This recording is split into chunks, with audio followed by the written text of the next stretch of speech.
부활의 아침, 우리 예수님께서 사망 권세 이기시고 부활하셨습니다. 부활의 은총이 여러분과 여러분 가정과 오늘 헌신하시는 사여선교회에 넘치기를 주의 이름으로 축복합니다. 본문 말씀은요, 예수님이 돌아가신 다음에 막달라 마리아를 비롯한 예수님 때문에 구원받은 여인들이 예수님의 무덤을 보려고 왔다가 일어난 사건입니다. 여러분 다 아실 것입니다. 무덤을 막았던 돌이 굴러 있는 것입니다. 그 위에 앉은 천사가 너희는 무서워 말라, 십자가에 못 박힌 예수는 살아나셨느니라 라고 하면서 그들에게 예수님 부활하심을 선포하게 되는데요, 우리 같이 한번 말씀을 읽어보도록 하겠습니다. 자, 5절 말씀, 28장 5절 말씀을 같이 한번 선포하며 읽겠습니다. 시작.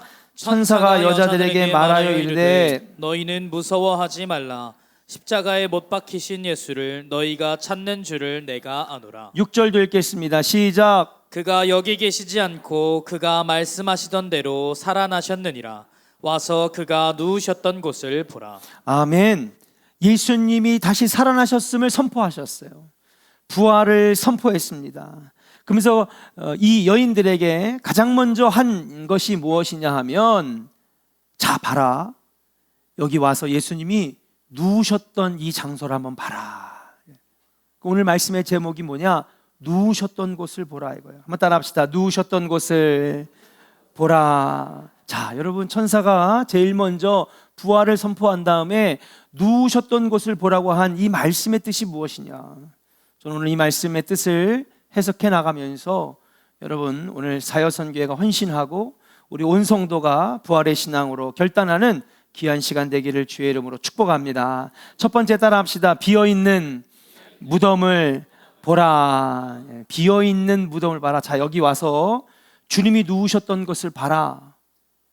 아마도 예수님께서 십자가에 달려 돌아가신 다음에 여러분 여기에 매장되는 것을 아마 보셨을 거예요.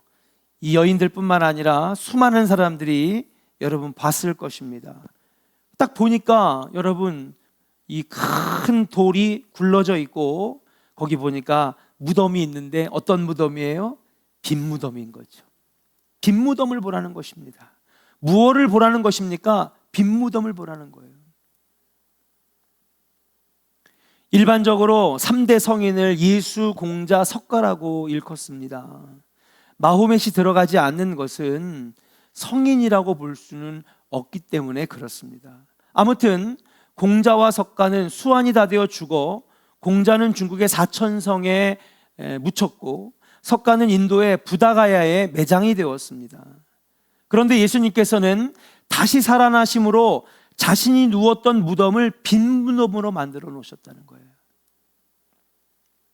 일반적으로 무덤을 바라보면 사랑하는 사람들을 잃어버린 슬픔에 잠기게 되거나 자신의 불안한 미래 아니면 죽음이 다가오는 것 때문에 불안한 마음을 가지게 되는데, 그래서 여러분들도 아마 성묘를 가실 거예요. 저도 성묘를 갑니다. 그럼 무덤 앞에 서면 거기서 막 뽕짝 부르는 사람 보셨어요? 신나게 춤추는 사람 보셨습니까? 먼저 간 고인에 대한 애틋한 마음, 안타까운 마음, 슬픈 마음 때문에 무덤 앞에 섰을 때는 어느 누구나 슬프고 또 진중하고 과묵해지고 또 옛날에 미처 다하지 못했던 그 사랑에 여러분 가슴 아파하는 것이 무덤 앞에 놓인 사람들의 특징이에요. 그런데 여러분, 그 불안 때문에 갔던 그 예수님의 무덤이 지금 빈 무덤이 돼 있는 거죠. 그것은 무엇입니까? 예수님이 다시 살아나셨다는 거예요. 자신의 무덤을 빈 무덤으로 만들어 놓은 부활하신 주님을 생각하니까 죽음에 대한 불안은 사라지고, 와, 나를 살려주신 예수님, 나를 구원하신 예수님, 창녀였고 거지였고 문둥병자였던 내 거지 같은 인생에 한 줄기 빛을 주신 그 예수님이 살아나셨다? 빈 무덤은요, 기쁨의 무덤이고요, 빈 무덤은요, 영광의 자리이고요, 감격의 자리인 줄로 믿습니다. 세상에 어느 누구도 무덤 앞에서 춤추고 노래하고 낄낄거릴 수는 없는 거예요. 그러나 딱 하나, 예수님의 이 빈 무덤은 기쁨의 자리요, 감격의 자리요, 영광의 자리인 줄로 믿습니다. 사랑하는 조은의 성도 여러분, 여러분 마음에 이 빈 무덤의 소망이 있기를 주의 이름으로 간절히 축원합니다. 빈 무덤의 이 신앙을 잡아야 되는 거예요. 예수를 생각만 하면 소망이 있고요, 예수를 생각만 하면 기쁨이 있고요. 예. 목사님, 사는 게 아니에요. 힘들어 죽겠어요. 아파 죽겠어요.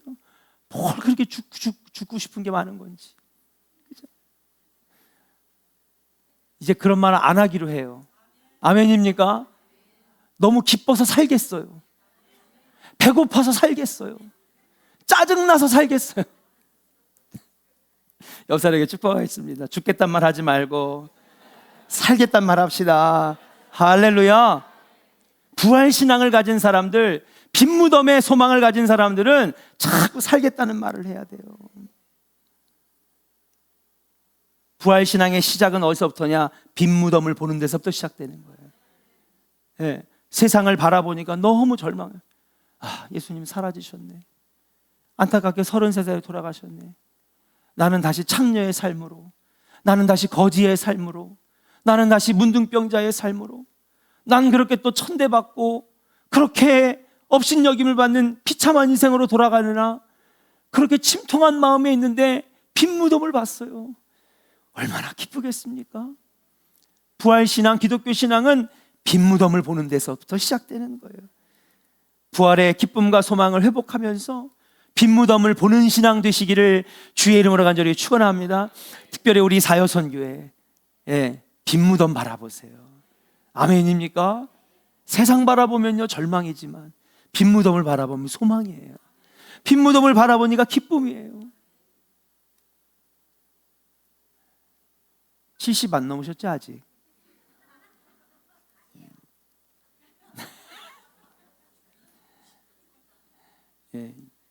이 60대 중반이 위험한 나이에 애들 시집장가 다 가고, 그죠? 바빠가지고 잘 쳐다보지도 못하고, 그때 빈 무덤을 보세요. 아멘입니까? 여러분 삶에 기쁨이 넘칠 줄로 믿습니다. 자, 누우셨던 것을 보라라고 하는 것은 또 어떤 뜻입니까? 따라합시다. 십자가 은혜와 부활신앙을 회복해야 합니다. 그렇습니다. 십자가 은혜와 부활신앙을 회복하는 거예요. 어느 곳에 게으른 의사가 있었는데 어느 날 이웃 부인이 위급하다는 연락을 받고, 요즘엔 이런 의사가 없죠. 근데 옛날에는 병원이 너무 없으니까 왕진 가방을 들고 막 갔잖아요. 그때는요 목사님들도요, 목회자들이 없으니까 막 교회를 막 3개, 4개씩 맡은 목사님들이 60, 70년대는 많았어요. 교회가 없으니까. 근데 동네마다 이제 막 예배당이 생기니까, 그러니까는 목사님이 주일날 막 몇 군데를 다니고, 근데 이런 놀라운 현상이 지금 미국에서 일어나고 있어요. 제 친구는요 교회를 4개를 다니매요. 우리나라도 그렇게 될 것 같아. 신학교는 지금 16년째 미달이고요. 들어와도 중간에 낙오하고 포기하고, 그렇게 어찌어찌 해가지고 수련 목회자까지 왔다가도 중간에 포기하는 사람이 너무 많아요. 10명 중 2명 정도 목회할까? 우리나라도 이제 그럴 때가 된 거예요. 미국에 목회자가 없어요. 신학교마다 5, 60대, 60, 70대 분들이 가득해요. 젊은이들이 목회를 하려고 하지 않아요. 한 20년 뒤에는요 목사 하나가 교회를 3개, 4개 맡는 데가 올지도 몰라요. 교회는 노쇠화가 돼가지고 힘을 잃어버리고, 정말 귀가 아플 정도로 다음 세대 듣지만 절대로 여러분 귀찮아하거나 거부감 갖지 마세요. 한국교회에 생명이 달려있어요. 아멘입니까? 저 다음 세대들을 붙잡지 못하면 한국교회 저 영혼들 다 죽게 만드는 거예요. 아무튼 이 시골에 있는 왕진 가방을 들고 의사가 아픈 데를 찾아갔는데, 환자의 방에 들어간 의사는 얼마 안 지나가지고 갑자기 툭 튀어나오더니 그 환자의 남편에게 송곳 빨리 주세요. 송곳 빨리 주세요. 남편이 깜짝 놀란 거예요. 아니 우리 와이프가 도대체 어디가 아프길래 송곳을 갖다 달라고 하지? 어디가 부었나? 골마 터졌나? 송곳으로 째가지고 막 고름을 터트려야 되나? 온갖 막 상상에 막 다 사로잡힌 거예요. 남편이 얼굴이 사색이 됐어요. 그래가지고 얼른 가가지고 송곳을 찾아다가 손을 집어주니까 막 의사가 불나게 찾아가더니 막 우당탕탕탕탕 막 소리가 나는 거예요. 근데 갑자기 의사가 또 문을 빵 차고 나오더니 남편한테 이번에는 망치와 정을 달래는 거예요. 도대체 무슨 치료길래, 도대체 무슨 수술이길래 끌과 망치를 하고 갖다 달랄까? 그래 남편이 너무 기가 막혀가지고 문을 들고 들어갔더니 도대체 의사 선생님 우리 와이프가 얼마나 아프길래 망치와 정이 필요하고 송곳으로 찔러야 되냐 그랬더니 왕진 가방이 안 열려서요.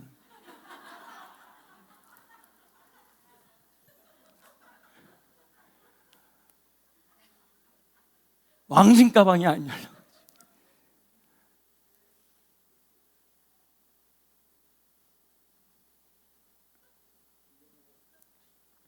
사람들은요 가끔 문제의 핵심을 놓치면서 살 때가 많습니다.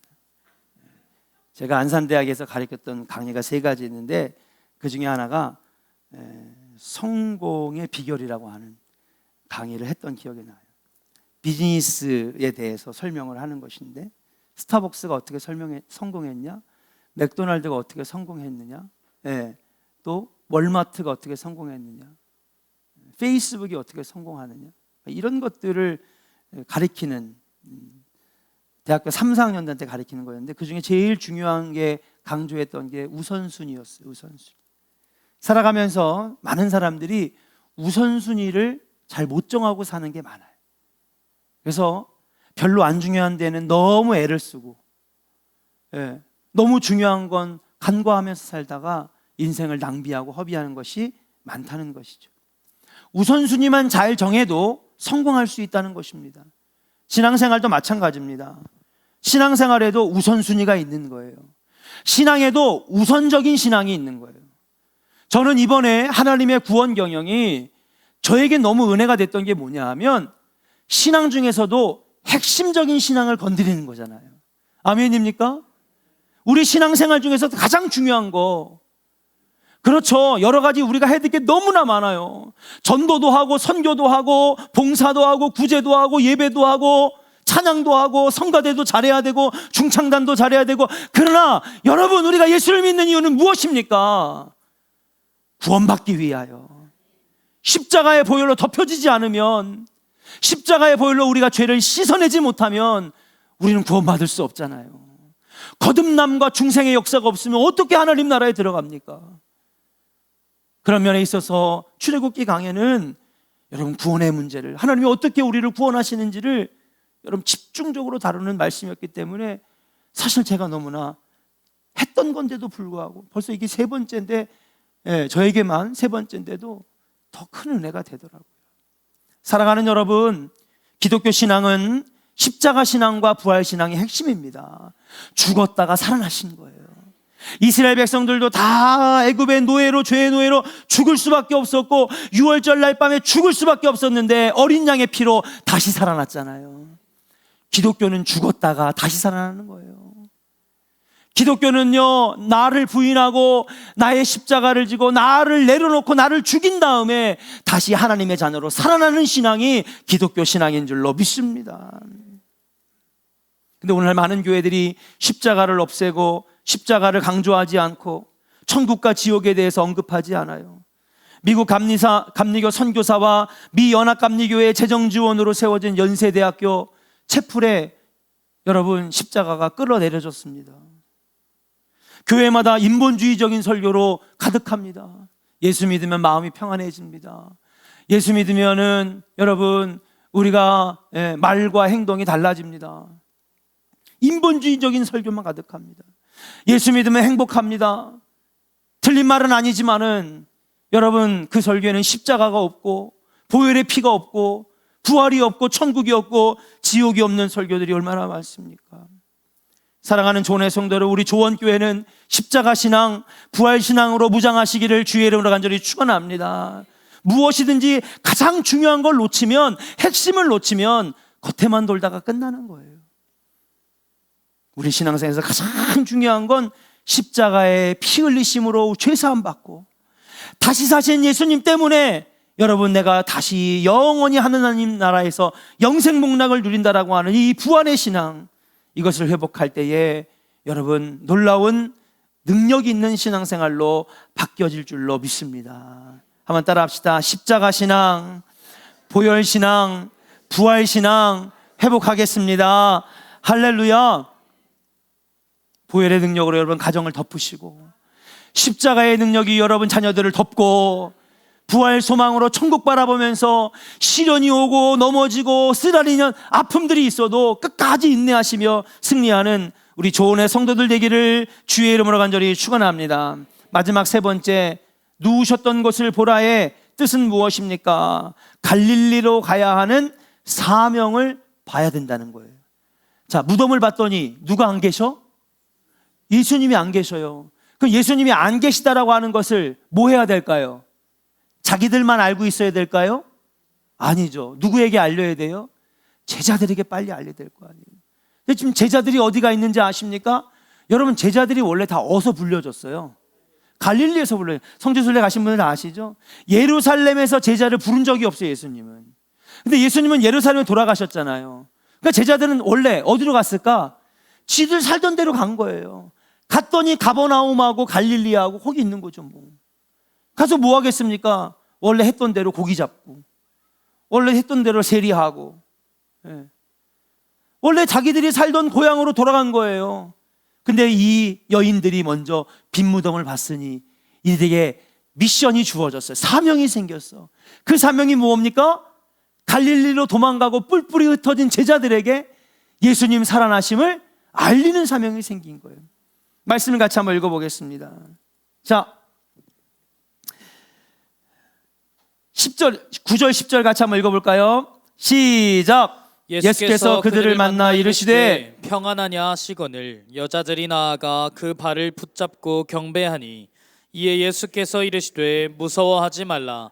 가서 내 형제들에게 갈릴리로 가라 하라. 거기서 나를 보리라 하시니라. 아멘. 자, 따라합시다. 여인들의 사명은 갈릴리로 가는 겁니다. 오늘 사여선교회 여인들이죠. 오늘 예쁘게, 저는 한복이 그렇게 이쁘더라고요. 한복을 예쁘게 입은 우리 사여선교회 여인분들 사명이 생겼어. 어디로 가야 돼? 갈릴리로 가야 돼. 자, 그럼 여러분들의 갈릴리는 어디입니까? 그렇죠.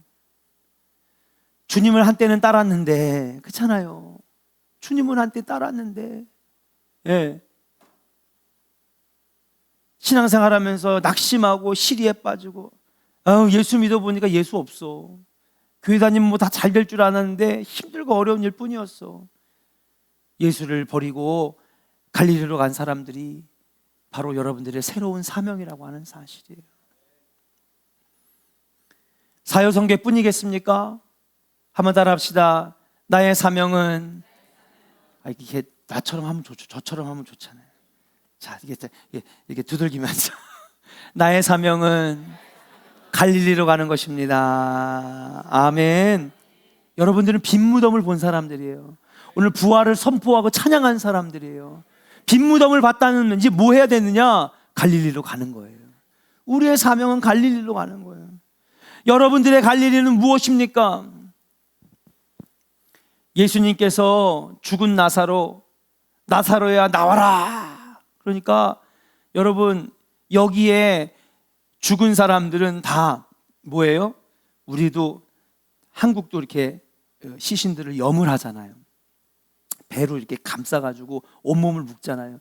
나사로도 그렇게 걸어 나온 거예요. 온몸이 배 수족이 다 묶여가지고, 그렇게 차가운 무덤에 있던 나사로가 여러분 수족을 풀고 베옷을 벗고 자유함을 얻고 다시 살아나게 되는 놀라운 역사가 있었는 줄로 믿습니다. 자, 예수를 모르는 사람, 하나님 모르는 사람들은요, 지금 다 손발이 묶여가지고, 세상 죄악과 쾌락과 정욕에 다 손발이 묶여가지고 꼼짝달싹 못하는 저 회칠한 무덤 같은 거예요. 저들은 지금 다 회칠한 무덤 같은 데 있어요. 그것을 풀어주는 것은 예수의 보혈이요 성령의 능력인 줄로 믿습니다. 그들에 가서 선포하는 거예요. 예수 부활을 선포하고 십자가의 능력을 선포하고 보혈의 능력을 선포하고, 그래서 묶여진 저들의 수족을 풀어줘야 되는 것입니다. 묶여진 결박들을 풀어내줘야 되는 겁니다. 한때는 교회 나오고 한때는 예수 믿었지만은 여러분 수족이 묶인 채 결박에 쌓여가지고 꼼짝 못하고 사는 사람들, 죽음과 두려움에 떨면서 실망하면서 갈릴리 마을로, 다시 애굽으로, 다시 엠마오로, 야 애굽으로 돌아가자, 야 갈릴리로 다시 돌아가서 그물이나 던지자, 야 엠마오로 내려가자. 여러분들에게 사명을 하나님 주셨어요. 빨리 내려가서 그들에게 예수 부활하셨다는 소식을 알리고 부활의 소망을 던져줘라. 사랑하는 여러분, 이 사명 감당하는 여러분들 되시기를 주의 이름으로 간절히 축원합니다. 여러분들의 사명은 무엇입니까? 영혼을 주께로 인도하는, 영혼을 살리는 일이 사명이라고 하는 사실이에요. 우리 한번 선포합시다. 네, 우리는 살리는 사람입니다. 옆 사람에 축복합시다. 당신은 살리는 사람입니다. 아멘. 자, 이제 저 보세요. 여러분들은 살리는 사람이에요. 아멘입니까? 가족 살려야 되고, 친구 살려야 되고, 믿지 않는 부모님 살려야 되고, 이웃 살려야 돼요. 자, 오늘 새벽에 몇 계명 했어요? 6계명이 뭐예요? 예? 살인하지 말라. 예. 그건 단순히 물리적으로 누군가를 해치는 것만 얘기하는 게 아니에요. 예수님은 이 계명들을 완성시키셨는데, 여러분 10계명은 뭐예요? 하나님의 마음을 보여주는 것이라고 제가 얘기를 했어요. 10계명의 의의가 뭐냐? 하나님의 마음을 보여주는 거예요. 아, 하나님이 이런 마음이구나. 하나님이 나와의 사랑의 관계에서 이런 마음을 가지고 계시는구나. 10계명은요 그냥 단순히 명령이 아니에요. 하나님의 마음을 알 수 있는 너무 귀한 말씀이에요. 살인하지 말라가 뭐냐? 여러분, 그 얘기는 뭐냐? 살인하는 게 아니라 우리 뭐 하는 거? 살리는 사람 되라는 거예요. 아멘입니까? 하나님은요 살리시는 분이에요. 죽은 자 살리고요, 암한 자 살리고요, 낙심한 자 살리고요, 신앙이 죽은 자들 살리는 분이 여호와 하나님인 줄로 믿습니다. 태문도 열어주셔서 새 생명 주시는 분도 여호와 하나님이신 거예요. 하나님은요 한 번도 우리를 죽이려고 하신 적이 없어. 꾸짖으신 적은 있어도 하나님은 죽이시는 분이 아니라 하나님은 태초부터 지금까지, 아니 앞으로도 세상 끝날까지 우리를 살리기를 원하시는 거야. 그래서 지금도 종말은 늦게 오는 이유가 뭐냐면 하나님이 우리를 너무 사랑하셔서 어떻게든지 한 심령이라도 살리고 싶어 하는 거예요. 그럼 인간의 본질은 뭔지 아십니까? 인간의 본질은요 죽이는 자예요. 인정을 못하겠다. 예, 난 개미새끼 한 마리도 죽인 적이 없는데. 인간의 본질은요 죽이는 존재예요. 자, 에덴 동산에서 쫓겨난 아담과 하와, 그 다음에 그들에게 자녀가 생겼는데 인류 최초 역사의 첫 이야기가 무슨 이야기예요? 죽이는 이야기예요.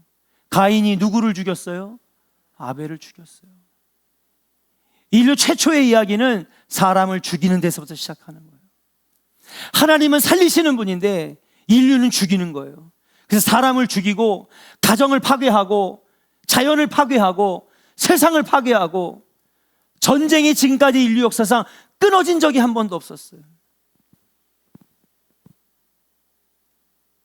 방금 전에 잠깐 점심시간에 그것이 알고 싶다를 잠깐 보고 왔는데, 부산의 돌려치기 사건, 돌려차기 사건이란 게 있대. 예. 아, 얼마나 그렇게 끔찍한 범죄를 하는지. 예. 사람의 마음에는요 항상, 그래서 하나님은 그 비극적인 사건을 그대로 두지 않으셨어요. 자, 창세기 4장 25절 26절 같이 한번 읽어볼게요.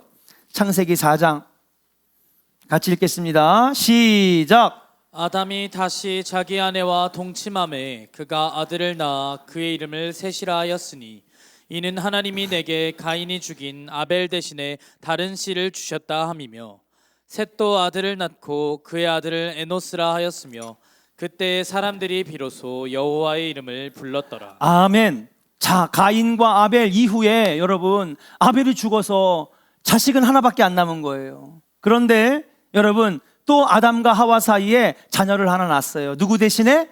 죽은 아벨 대신에. 그렇게 난 아들이 바로 셋입니다. 그리고 또 셋이 아들을 낳았을 때 그 셋의 아들이 에노스라고 하였으며, 그때에 셋과 그의 아들 에노스의 가족들이 비로소 누구의 이름을 불렀다고요? 여호와의 이름을 부른 거예요. 자, 그럼 가인은 어떻게 됐을까요? 가인은 아담과 하와를 떠나서 자기들만의 계열의 족속들을 쫙 만들어내는 거예요. 인류는 두 가지예요. 지금도 두 가지예요. 인류는요, 가인 계열과 셋 계열로 나눠지는 거예요.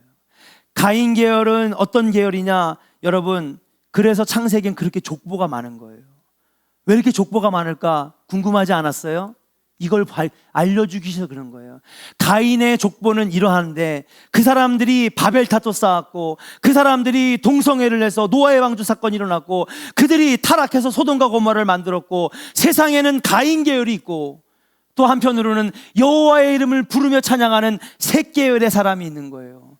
지금도 가인 계열이 흐르고 셋 계열이 흘러요. 가인 계열은 누굽니까? 여호와를 모르는 사람들이에요. 그러나 셋 계열은 누굽니까? 여호와를 나의 아버지로, 왕으로, 창조주로 모시는 사람들이 셋 계열이에요. 여러분들은 가인 계열이에요? 셋 계열이에요? 셋 계열이에요. 셋 계열이 뭐냐? 우리들의 사명이 있어요. 셋 계열에서 아브라함도 나왔고, 셋 계열에서 이삭과 야곱도 나왔고, 셋 계열에서 모세도 나왔고, 셋 계열에서 다윗도 나왔고, 셋 계열에서 엘리야도 나왔고, 셋 계열에서 예수 그리스도 나온 거예요. 이 계열이 해야 되는 사명이 뭔지 아십니까? 죽어가는 저 가인 계열을 하나님의 자녀로 끌고 오는 게 우리의 사명인 줄로 믿습니다. 이 사명은 지금 만들어진 게 아니라 태초부터 우리에게 주어진 사명이에요. 여러분, 살리는 자 되기를 주의 이름으로 간절히 축원합니다. 셋 계열이었다가 가인 계열로 간 사람 너무나 많아요. 저들을 온전히 끌고 갈 사람들은 여러분밖에 없어요. 그래서 예수님이 6계명을 가지고 여러분 율법을 완성시키셨는데, 너희들은 세상의 빛이라. 아멘. 빛으로 오신 예수님께서 내가 세상을 빛으로 온 것처럼 너희도 세상을 밝히 비추는 빛이 되어라. 맛을 잃은 세상의 소금 되어라. 예, 그래서 너희들이 소금 역할을 감당하러 잃어버린 맛에 다시 맛을 잇는 세상이 되어라. 너희들이 등대 되어라. 어두워져가는 세상에 예수께로 인도해내는 등대. 등대가 여러분 배로 항구를 인도하는 장치 아니에요. 이게 우리의 사명인 줄로 믿습니다. 그러니까 여러분, 구약과 신약은요, 너무너무 놀랍고 신비하도록 예수님께서 이 10계명을 가지고 사실은 신약성경, 사복음서를 다 말씀하셨다고 해도 과언이 아닙니다. 우리 오늘 헌신하시는 사요선교회, 그리고 사랑하는 우리 온 성도들, 여러분 빛과 소금 되기를 주의 이름으로 간절히 축원합니다.